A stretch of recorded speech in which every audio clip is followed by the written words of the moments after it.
Jordy. Thank you. We'll have Coach Revelle up next.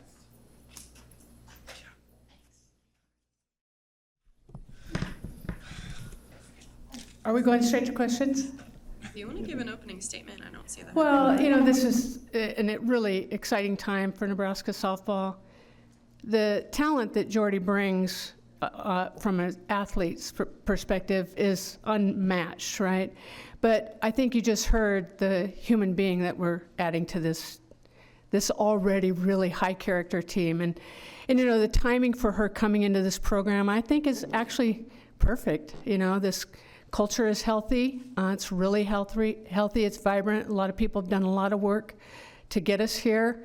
We've had 2 really strong years on the field, and you add an arm like Jordy Bahl with the returners that we have that have had a lot of success on the field. It's an exciting time for Nebraska softball, and it's an exciting time for our staff and those that get to take the field with her. Rhonda, you kind of touched on this in talking about her as a person, but you've known her since she was coming to camps, middle school, elementary school? So what's it like for you to watch her in that moment that you just did the last 10 minutes? Well, that's a great question. Thank you for asking that. I was trying to remember, it was 12 or 13 when I first met Jordy, and I think I even heard about her before that. And the thing is yes, she's matured as a young woman, but she was that person then. I remember very distinctly one time her saying, "Coach, I can't come to this camp." She talked about her love and her affection for her brothers. That's really true. And they would take turns on whose turn it was to go to camp. And at one point in time, it was one of her brother's turns. She wasn't going to come to camp. And I always just had so much respect for how she was always so other-centered, whether it was her family or a teammate or, somebody even outside of that. So I was so blessed to have that time with Jordy before she decided to, move in a different direction, and I'm really looking forward to being able to pick up where we left off in the days coming. We've asked what the past week has been like for her, but what has the past week been like for you? Right. It's been wow. I'm actually driving in my car, and in your car you see your dashboard, you're hooked up to CarPlay, and you see Jordy Bahl's name pop up there, and you're like, whoa. And so I'm like, well, you better answer it. And you know what? It was really, I don't know how long we talked, maybe 15 minutes, but we didn't talk about softball at all. It was really just a moment to reconnect, and I got to tell her that, when she moved in a different direction, there was never one hard feeling from any of our staff. Sorry for the emotion. And that we have always been Jordy Bahl fans, as a person first, as an athlete second, and that never wavered. And so if she was calling me, I was hoping that it wasn't to tell me she was going to Creighton or Omaha, but that she had an interest in Nebraska, and that certainly was what she was calling about, and that she needed to know that she would be returning to a place that is welcoming her with open arms.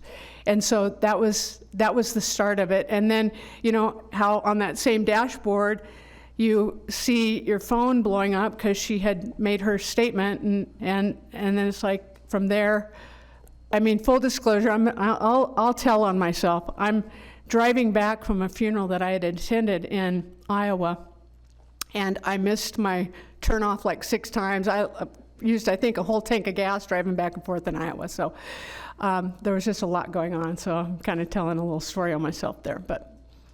What kind of impact can a player of her caliber, who also is from the state and wants to be a Husker, what kind of impact can she have on your program and also the state, softball in the state? Well, I think we need to start with even bigger than our program, right? Because, she just, the way you heard her, she's tremendous in front of the media. She's a tremendous ambassador for Nebraska. That's the one thing I've always known about Jordy. I've coached a lot of young women that call Nebraska home, and I remember telling our staff when she committed, back when she was an 8th grader, I don't there have been very few that have rivaled how much she's loved her home state, her home city, Papillion.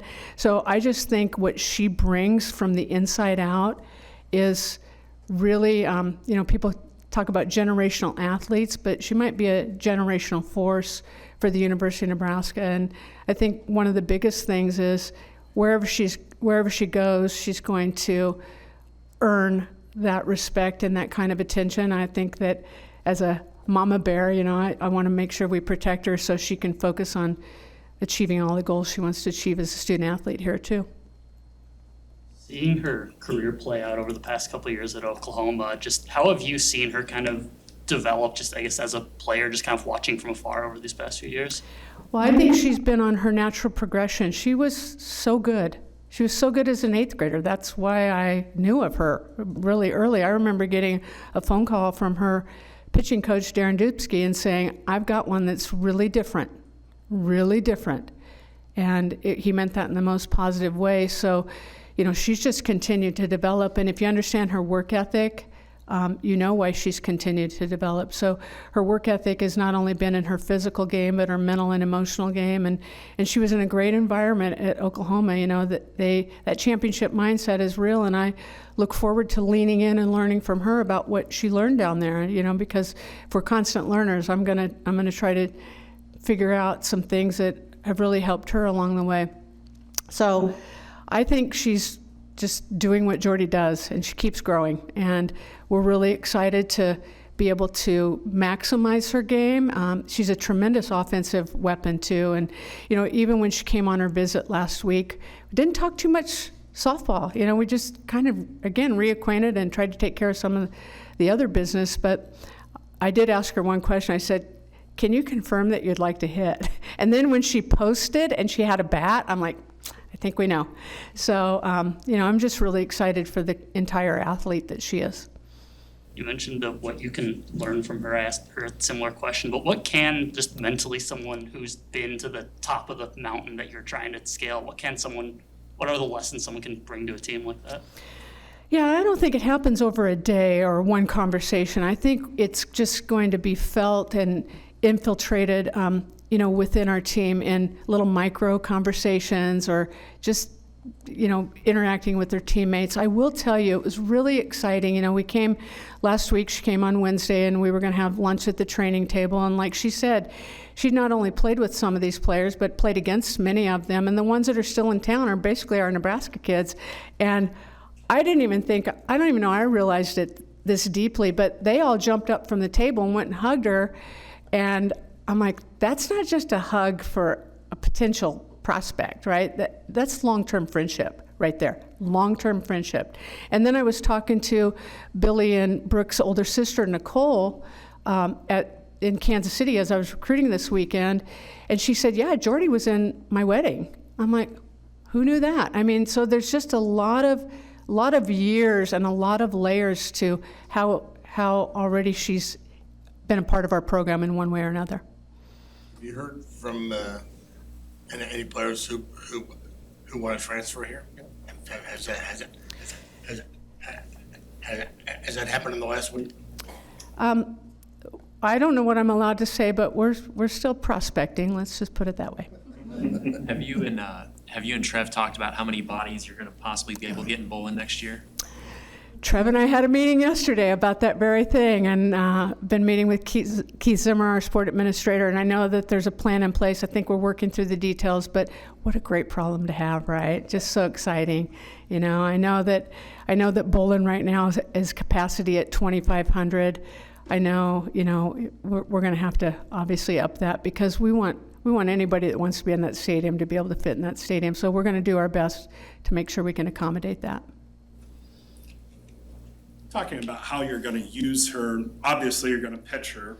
You talked about her being somebody that wants to hit as well.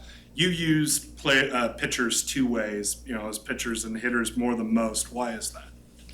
Well, I think I don't know that it's been by design like, we're going to use a pitcher two-way. I think when you see an athlete and if they have athletic talent on both sides of the ball, then absolutely we're going to utilize that talent. And there's just a long history of that. I'll go back, of course, we could most notably go to Courtney Wallace this year, and we paced her a little bit, but we can go back to Tatum Edwards, and if you recall that 15-inning game against Florida, Tatum started. I think Nate will probably know exactly. She pitched the first 7 or 8 innings.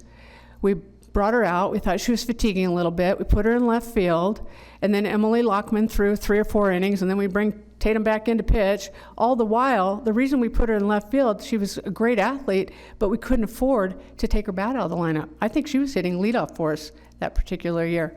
So we look at Jordy as I watched her play so much, and I don't know if in high school, I know that they were probably more feared with her on the mound, but nobody wanted her up to bat against them either. In her senior year, she hit 20 home runs, and they were legitimate, like they were getting out of the ballpark. So, she just has that extra competitive fire, and she has that will to win, and it doesn't matter if she's on the mound with the face mask on or if she's in the box with the helmet on. She's going to be a force to be reckoned with.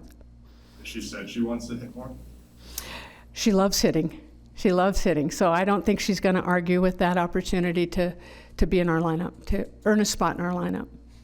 How much do you hope Jordy being back in the state can kind of propel the girls softball movement in Nebraska, and maybe she can kind of be like the next Jordan Larson, where she really motivates young players? Yeah. I think that Nebraska softball at the state level, whether it's high school or club ball, is really healthy and growing and vibrant, as you can tell by some of the really quality student athletes that are coming out of Nebraska. But I think the Jordy Bahl effect is real. I know she's so humble and full of humility that she probably doesn't even like me saying that. She'd probably kick me but I think it is really real, and I think that's exciting because, that's what she wants to do. She wants to help grow the game, and she's going to help grow the game, and then it's going to give others a platform to continue to grow the game, because she's going to open so many doors for not only herself to have opportunities to grow the game, but for so many other Nebraska student athletes. Rhonda, how do you plan to guide and manage a high-profile athlete like her? Matt Smith is my guy. So I called Matt. I said, Matt, Matt and I have been working together for 20 years. Said, I'm going to need your help here. Had a lot of conversations with Keith Zimmer, our sport administrator, and even when Keith and I met with Trev yesterday, we touched upon it, because that's going to be really important, and we're going to just navigate it day by day. Anything else? Coach? Okay, thank you, Coach. Thank you. Thank you.